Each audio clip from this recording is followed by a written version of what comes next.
എൻ്റെ എല്ലാ പ്രിയപ്പെട്ടവർക്കും ഒരിക്കൽ കൂടി നമസ്കാരം. ജീവിതത്തിലെ ഏറ്റവും പ്രധാനപ്പെട്ട രണ്ട് കാര്യങ്ങളിൽ ഒന്ന് സമയമാണ്, രണ്ട് പണവും. സമയവും പണവും ഏറ്റവും നന്നായിട്ട് കൈകാര്യം ചെയ്യാൻ കഴിയുന്ന ഒരാൾ മാത്രമേ ജീവിതത്തിൽ വിജയിക്കുകയുള്ളൂ. അത് കൈകാര്യം ചെയ്യാൻ കഴിയാത്ത ഒരാൾക്ക് ജീവിതത്തിൽ ഒരിക്കലും സക്സസ് ആവാനാവില്ല എന്നുള്ളതും നമ്മൾ തിരിച്ചറിയേണ്ടതുണ്ട്. സമയവും പണവും പരസ്പര പൂരകങ്ങളായ കാര്യമാണ്. അതായത് സമയത്തെ ഏറ്റവും ഫലപ്രദമായി ഉപയോഗിക്കാൻ കഴിയുന്ന ഒരാൾക്ക് മാത്രമേ പണം സമ്പാദിക്കാനാവുകയുള്ളൂ. അതായത് പണം നന്നായിട്ട് സമ്പാദിച്ച ഒരാളെ സംബന്ധിച്ച് അയാളുടെ സമയത്തെ ഏറ്റവും ഫലപ്രദമായി ഉപയോഗിച്ചിട്ടുണ്ടാവുമെന്ന് കൃത്യമായി കാണാൻ പറ്റും. ഒരു സാധാരണക്കാരനെ സംബന്ധിച്ച് അയാൾക്ക് എന്തുകൊണ്ടാണ് ജീവിതത്തിൽ സക്സസ് ആവാനാവാത്തത് എന്ന് ചോദിച്ചാൽ അതിൻ്റെ അടിസ്ഥാനം അയാൾക്ക് കഴിവില്ലാത്തതുകൊണ്ടല്ല, അയാൾക്ക് അവസരങ്ങളില്ലാത്തതുകൊണ്ടല്ല, സാധ്യതകളില്ലാത്തതുകൊണ്ടല്ല, അയാൾക്കൊരു പ്രത്യേകതയും ഇല്ലാത്തതുകൊണ്ടല്ല, മറിച്ച് തൻ്റെ ജീവിതത്തിൽ തനിക്ക് കിട്ടിയ സമയത്തെ ഏറ്റവും ഫലപ്രദമായി ഉപയോഗിക്കാതെ കൊണ്ടാണ് എന്ന് കാണാൻ പറ്റും. രാവിലെ എഴുന്നേറ്റ് ജോലിക്ക് പോകുന്നു, വൈകുന്നേരം തിരിച്ചു വരുന്നു. അതിനുള്ളിൽ കിട്ടുന്ന വരുമാനം, അതിനുള്ളിൽ കുടുങ്ങിക്കിടക്കുന്ന ഒതുങ്ങിയ ഒരു ജീവിതം, ഇത്രയൊക്കെയുള്ള ഒരു സാധാരണക്കാരനെ സംബന്ധിച്ച് അയാളുടെ ജീവിതത്തെ എടുത്ത് പരിശോധിച്ച് നോക്കുമ്പോൾ അതിലപ്പുറം തൻ്റെ ജീവിതത്തിൻ്റെ ചുറ്റുപാടുകളെ, തൻ്റെ ജീവിതത്തിൻ്റെ സൗകര്യങ്ങളെ ബിൽഡ് ചെയ്യാൻ, വികസിപ്പിക്കുവാൻ അയാൾ താൻ ചെയ്യുന്ന ജോലിക്കപ്പുറം എന്ത് ചെയ്യുന്നു എന്ന ചോദ്യത്തിന് വലിയ പ്രസക്തിയുണ്ട്. അതിലപ്പുറം നമുക്ക് എന്തെങ്കിലും ചെയ്യാൻ സാധിക്കുമ്പോൾ മാത്രമേ നിലവിലുള്ള ജീവിതം അപ്ഗ്രേഡ് ചെയ്യപ്പെടുന്നുള്ളൂ, അതായത് നമ്മൾ മെച്ചപ്പെടുന്നുള്ളൂ എന്ന് കാണാൻ പറ്റും. വൈകുന്നേരം വന്ന ഒരാൾ എന്താണ് ചെയ്യാറുള്ളത്? നമ്മളൊക്കെ എന്താണ് ചെയ്യാറുള്ളത്? നമ്മൾ കുറേ സമയം ഫോൺ നോക്കിയിരിക്കും, അല്ലേ? അതല്ലെങ്കിൽ സുഹൃത്തുക്കളോടൊപ്പം ടൈം സ്പെൻഡ് ചെയ്യും. ഇത് രണ്ടും മോശമായ കാര്യങ്ങളൊന്നും തന്നെയല്ല. സുഹൃത്തുക്കളോടൊപ്പം നമ്മൾ ടൈം സ്പെൻഡ് ചെയ്യേണ്ടതുണ്ട്. ഫോണൊക്കെ നമുക്ക് നോക്കാം, നമുക്ക് ആവശ്യമുള്ള കാര്യങ്ങളൊക്കെ നമുക്ക് അറിയാനുള്ള ഒരിടം കൂടിയാണ്. ലോകത്തെ മുഴുവൻ നമുക്ക് തിരിച്ചറിയാനും മനസ്സിലാക്കുവാനും ഒരു ഫോണിലൂടെ സാധിക്കും. അതൊക്കെ യാഥാർത്ഥ്യമാണ്. പക്ഷേ ഇത് തൻ്റെ ജീവിതത്തിൻ്റെ റൊട്ടീനായി മാറുമ്പോഴാണ് പ്രശ്നം. അതായത് എല്ലാ ദിവസവും യാന്ത്രികമായ ഒരു ഒഴുക്ക് പോലെ ഫോണിലേക്കും സുഹൃത്തുക്കളിലേക്കും തൻ്റെ ഏതെങ്കിലും ചില കാര്യങ്ങളിലേക്ക് മാത്രമായി ഒതുങ്ങിക്കൂടുമ്പോൾ തൻ്റെ സാധ്യതകളിലേക്കോ അവസരങ്ങളിലേക്കോ തൻ്റെ മനസ്സ് ചിന്തിക്കുന്നില്ല എന്ന് കാണാൻ പറ്റും. നമുക്ക് ഒരു ഫ്രീ ടൈം കിട്ടുമ്പോൾ നമ്മൾ അവിടെ ഫിസിക്കലി നമ്മൾ എന്തെങ്കിലും ചെയ്യുന്നു എന്നതിനപ്പുറം അതിനേക്കാൾ മൂല്യമുള്ള കാര്യമാണ് നമ്മൾ ആ സമയത്ത് എന്തൊക്കെ ചിന്തിക്കുന്നു എന്നുള്ളത്. ചിന്തകളിലൂടെയും ഒരു ഫ്രീ ടൈമിൽ ഒരു മനുഷ്യന് സജീവമാകാനാവും. അതായത് നമുക്കൊരു ഫ്രീ ടൈം കിട്ടി, പ്രത്യേകിച്ചൊന്നും ചെയ്യാനില്ല, പക്ഷേ ചിന്തകൾ കൊണ്ട് നമ്മുടെ ഭാവിക്ക് വേണ്ടി, നമ്മുടെ സ്വപ്നങ്ങൾക്ക് വേണ്ടി, നമ്മുടെ ലക്ഷ്യങ്ങൾക്ക് വേണ്ടി, നമ്മുടെ ആഗ്രഹങ്ങൾക്ക് വേണ്ടി, നമ്മുടെ പുരോഗതിക്ക് വേണ്ടി നമുക്ക് ചിന്തിക്കുവാനാവും. ആ ചിന്തകളിൽ നിന്നാണ് നമ്മൾ മാറ്റങ്ങളിലേക്ക് യാത്ര ആരംഭിക്കുന്നത്. ഒരു മനുഷ്യൻ ജീവിതത്തിൽ വിജയത്തിലേക്ക് യാത്ര ആരംഭിക്കുന്നത് ആദ്യം തൻ്റെ മനസ്സിൽ നിന്നാണ് എന്നുള്ളതാണ് നമ്മൾ മനസ്സിലാക്കേണ്ടത്.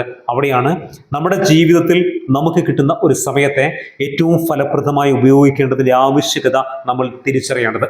രാവിലത്തെ സമയം, ആരാണ് രാവിലെ എഴുന്നേൽക്കുന്നത്? വളരെ കുറച്ച് ആളുകളേ ഉള്ളൂ, അല്ലേ? അതിലപ്പുറം 90-95% ആളുകളും തനിക്ക് ആവശ്യമുള്ള സമയത്ത് മാത്രം, അതായത് ജോലിക്ക് പോകേണ്ടതുണ്ട്, അതിനുള്ളിൽ ചില കാര്യങ്ങൾ ചെയ്യേണ്ടതുണ്ട്, അതിനനുസരിച്ച് മാത്രം എഴുന്നേൽക്കുന്നു. സ്ത്രീകളാണെങ്കിൽ ഭക്ഷണങ്ങളോ കാര്യങ്ങളോ ഉണ്ടാക്കാൻ വേണ്ടി മാത്രം അതിനനുസരിച്ച് ബാലൻസ് ചെയ്ത് എഴുന്നേൽക്കുന്നു. അതിലപ്പുറം നമ്മുടെ ജീവിതത്തിന് വേണ്ടിയോ, ജീവിതത്തിൻ്റെ പുരോഗതിക്ക് വേണ്ടിയോ, ലക്ഷ്യങ്ങൾക്ക് വേണ്ടിയോ, സ്വപ്നങ്ങൾക്ക് വേണ്ടിയോ, ആഗ്രഹങ്ങൾക്ക് വേണ്ടിയോ നമുക്ക് രാവിലെ എഴുന്നേറ്റ് ആ സമയത്തെ ഉപയോഗപ്പെടുത്തുവാൻ നമുക്ക് കഴിയാറുണ്ടോ? അറ്റ്ലീസ്റ്റ് നമ്മുടെ ആരോഗ്യത്തിന് വേണ്ടിയെങ്കിൽ പോലും രാവിലെ എഴുന്നേറ്റ് എക്സർസൈസ് ചെയ്യുന്ന എത്ര ആളുകളെ നമുക്ക് കാണാൻ പറ്റും? നമ്മൾ രാവിലെ എഴുന്നേറ്റ് വ്യായാമം ചെയ്യുമ്പോൾ അവിടെ നമ്മുടെ മനസ്സ് കൂടി വികാസം പ്രാപിക്കുന്നുണ്ട്. ശാന്തമായ ഒരു മനസ്സിൽ നിന്ന് നമ്മൾ വിശാലമായ ചിന്തകൾ രൂപപ്പെടുന്നതിലൂടെ നമ്മുടെ ജീവിതത്തിൻ്റെ പുരോഗതി രൂപപ്പെടുന്നതിനാവശ്യമായിട്ടുള്ള പദ്ധതികൾ നമ്മൾ പോലും അറിയാതെ നമ്മളിൽ രൂപപ്പെടുന്നുണ്ട് എന്നുള്ളതാണ്. അപ്പോൾ രാവിലേക്ക് എഴുന്നേൽക്കുക, വ്യായാമം ചെയ്യുക, അതുപോലെ തന്നെ നമുക്ക് നമ്മുടെ ഭാവിക്ക് വേണ്ടിയോ അല്ലെങ്കിൽ നമ്മുടെ സ്വപ്നങ്ങൾക്ക് വേണ്ടിയോ എന്തെങ്കിലുമൊക്കെ ചെയ്യാനുണ്ടെങ്കിൽ, പഠിക്കാനുണ്ടെങ്കിൽ, മനസ്സിലാക്കാനുണ്ടെങ്കിൽ, ചിന്തിക്കുവാനുണ്ടെങ്കിൽ ആ സമയത്തെ ഉപയോഗപ്പെടുത്തുക എന്നുള്ളതൊക്കെ മാറ്റത്തിലേക്കുള്ള വഴിയാണ്. അപ്പോൾ സമയമില്ലാത്തതല്ല നമ്മുടെയൊന്നും പ്രശ്നം. നമുക്ക് കിട്ടുന്ന സമയത്തെ നമ്മളെങ്ങനെ ഉപയോഗപ്പെടുത്തുന്നു എന്നുള്ളത് തന്നെയാണ് ഏറ്റവും പ്രധാനപ്പെട്ട കാര്യം. ഒരവധി ദിവസം കിട്ടുമ്പോൾ നമ്മുടെ ജീവിതത്തിൽ നമുക്ക് പല പല കാര്യങ്ങളും ചെയ്യാനുണ്ടാവും, അല്ലേ? നമ്മുടെ സന്തോഷങ്ങൾക്ക് വേണ്ടി പോലും നമ്മളൊന്നും ചെയ്യുന്നില്ല എന്ന് കാണാൻ പറ്റും. ഒരു അവധി ദിവസം കിട്ടിക്കഴിഞ്ഞാൽ ഒരുപാട് സമയം കിടന്നുറങ്ങി ആ ദിവസത്തെ നിർജീവമാക്കി കളയുന്ന ആളുകളാണ്. അതിലപ്പുറം കുറച്ച് നേരത്തേക്ക് എഴുന്നേറ്റ് മക്കളോടൊപ്പം കുടുംബത്തോടൊപ്പം ഒക്കെ ടൈം സ്പെൻഡ് ചെയ്ത് അവരെയൊക്കെ കൂട്ടി ഒന്ന് പുറത്തു പോകുമ്പോൾ തീർച്ചയായിട്ടും ജീവിതത്തിന് വളരെ വൈഡായിട്ടുള്ളൊരു സ്പേസ് അവിടെ കിട്ടുന്നുണ്ട്. പോസിറ്റീവായിട്ടുള്ളൊരു എനർജി ബിൽഡ് ചെയ്യപ്പെടുന്നുണ്ട്. ഇതൊക്കെ നമ്മുടെ ചിന്തകളെ സ്വാധീനിക്കുന്നുണ്ട്, നമ്മുടെ പ്രവൃത്തികളെ സ്വാധീനിക്കുന്നുണ്ട്. വ്യത്യസ്തമായ ആശയങ്ങൾ രൂപപ്പെടുന്നതിൽ ഇങ്ങനെയുള്ള ആക്ടിവിറ്റീസ് നമ്മളെ സഹായിക്കുന്നുണ്ട് എന്നുള്ളത് നമ്മൾ പലപ്പോഴും തിരിച്ചറിയാറില്ല. അതുകൊണ്ട് ജീവിതത്തിൽ നിങ്ങൾക്ക് കിട്ടുന്ന ഓരോ സമയവും വളരെ വിലപ്പെട്ടതാണ്. വെറുതെ കളയാൻ ഒന്നും തന്നെയില്ല. അതുകൊണ്ട് കൃത്യസമയത്ത് നിങ്ങൾ എഴുന്നേൽക്കുക, കൃത്യസമയത്ത് കിടന്നുറങ്ങുക, കൃത്യസമയത്ത് ഭക്ഷണം കഴിക്കുക. നേരത്തെ പറഞ്ഞതുപോലെ ആഗ്രഹങ്ങൾക്കും സ്വപ്നങ്ങൾക്കും ഒക്കെ വേണ്ടിയിട്ട് നമ്മൾ നമ്മുടെ ചിന്തകളെ കുറച്ച് സമയത്തേക്ക് ഫ്രീ ആയി വിട്ടു നൽകുക. അതിനുവേണ്ടി പ്രവർത്തിക്കാനുണ്ടെങ്കിൽ അതിനുവേണ്ടി സമയം കണ്ടെത്തുക. അപ്പോഴൊക്കെയാണ് ഒരു മനുഷ്യൻ മറ്റുള്ളവരിൽ നിന്നും വ്യത്യസ്തനാവുന്നതും വിജയത്തിൻ്റെ പുതിയ ഒരു റൂട്ട് മാപ്പ് അയാളിൽ രൂപപ്പെടുന്നതും. അങ്ങനെയാണ് ഒരു സാധാരണക്കാരൻ അസാധാരണ വ്യക്തിത്വത്തിലേക്ക് മാറുന്നത്. നമ്മളിൽ ഒരു അസാധാരണത്വമുണ്ട്. അതായത് ഈ മണ്ണിൽ, ഈ ഭൂമിയിൽ ജനിക്കുന്ന ഓരോ മനുഷ്യനെ സംബന്ധിച്ചും അയാളിൽ ഒരു അസാധാരണത്വമുണ്ട്. ആ അസാധാരണത്വം ഈ ലോകത്തിൽ നമുക്ക് എപ്പോഴാണോ പ്രകടിപ്പിക്കാൻ കഴിയുന്നത് അപ്പോഴാണ് ശരിക്കും നമ്മൾ വിജയിക്കുന്നത്. നമുക്കത് സാധിക്കാതെ പോകുന്നത് നമ്മുടെ ഉള്ളിലുള്ള കഴിവുകളെ, പ്രത്യേകതകളെ മനസ്സിലാക്കുവാനോ അത് ബിൽഡ് ചെയ്യാൻ വേണ്ടി, അത് പരിപോഷിപ്പിക്കുവാൻ വേണ്ടി നമ്മളൊരു ശ്രമവും നടത്തുന്നില്ല, അതിനുവേണ്ടി സമയം കണ്ടെത്തുന്നില്ല എന്നുള്ളതൊക്കെ തന്നെയാണ് നമ്മുടെ ഏറ്റവും വലിയ പ്രശ്നം. അതുപോലെ തന്നെ പറയാനുള്ള മറ്റൊരു പ്രധാനപ്പെട്ട കാര്യം പണം തന്നെയാണ്. പണവും നമുക്ക് നന്നായിട്ട് കൈകാര്യം ചെയ്യാൻ കഴിയണം. ഒരുപക്ഷെ നമ്മൾ തിരിച്ചറിഞ്ഞിട്ടുണ്ടാവും, നമ്മളെക്കാൾ വരുമാനം കുറഞ്ഞ ആളുകൾ പോലും നമ്മളെക്കാൾ മികച്ച രീതിയിൽ ജീവിക്കുന്നത് കാണാൻ പറ്റും. അപ്പോൾ അവർക്ക് കിട്ടുന്ന വരുമാനത്തെ അവരെന്ത് ചെയ്യുന്നു? ഫലപ്രദമായിട്ട് അവരുപയോഗപ്പെടുത്തുന്നു എന്നുള്ളതാണ്. ഭാവിയിലേക്ക് വേണ്ടിയിട്ടും നിലവിലുള്ള ജീവിത സാഹചര്യങ്ങൾക്ക് വേണ്ടിയിട്ടും കൃത്യമായ പ്ലാനിങ്ങോടുകൂടി, കണക്ക് കൂട്ടലോടുകൂടി അവർക്ക് കിട്ടുന്ന വരുമാനത്തെ കൈകാര്യം ചെയ്യുന്നതായി കാണാൻ പറ്റും. അതോടൊപ്പം തന്നെ നമുക്ക് കിട്ടുന്ന വരുമാനം പര്യാപ്തമല്ല എന്ന് തോന്നുമ്പോൾ പുതിയ വരുമാന മാർഗങ്ങളിലേക്ക് കടക്കുവാനും അവർ തയ്യാറാകുന്നു. അതിനുവേണ്ടിയുള്ള പരീക്ഷണങ്ങൾ ജീവിതത്തിൽ നടപ്പിലാക്കുന്നു. സ്വന്തമായിട്ട് ബിസിനസ്സൊക്കെ ചെയ്യാൻ താല്പര്യമുള്ളവർ ആ മേഖലയിലേക്ക് പോകുന്നു. വീട്ടിൽ നിന്ന് തന്നെ എന്തെങ്കിലും ആക്ടിവിറ്റീസിലൂടെ വരുമാനം ഉണ്ടാക്കാൻ ശ്രമിക്കുന്നവർ അതിലൂടെ വരുമാനം ഉണ്ടാക്കുന്നു. അങ്ങനെ വ്യത്യസ്തമായിട്ടുള്ള പദ്ധതികൾ, വ്യത്യസ്തമായ വരുമാന മാർഗങ്ങൾ കണ്ടെത്തുന്നതിലൂടെ നമ്മുടെ സാമ്പത്തികമായ ചുറ്റുപാട് ബിൽഡ് ചെയ്യപ്പെടുന്നുണ്ട്.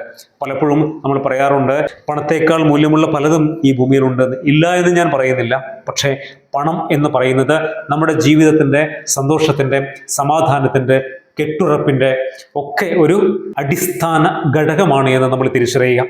പണവും സമയവും ഏറ്റവും ഫലപ്രദമായി ഉപയോഗിക്കുന്ന ഒരു വ്യക്തിക്ക് മാത്രമേ ജീവിതത്തിൽ വലിയ വിജയങ്ങളും നേട്ടങ്ങളും ഉയർച്ചകളും ഒക്കെ ഉണ്ടാക്കാൻ സാധിക്കുകയുള്ളൂ എന്ന പച്ചയായ യാഥാർത്ഥ്യത്തെ ഉൾക്കൊണ്ടുകൊണ്ട് നമുക്ക് ഓരോരുത്തർക്കും മുന്നോട്ട് പോകാൻ കഴിയണം. അതിനുവേണ്ടി നമ്മളെല്ലാവരും ശ്രമം നടത്തുക. എല്ലാവർക്കും അതിന് കഴിയട്ടെ എന്ന് ആത്മാർത്ഥമായി ആശംസിക്കുന്നു.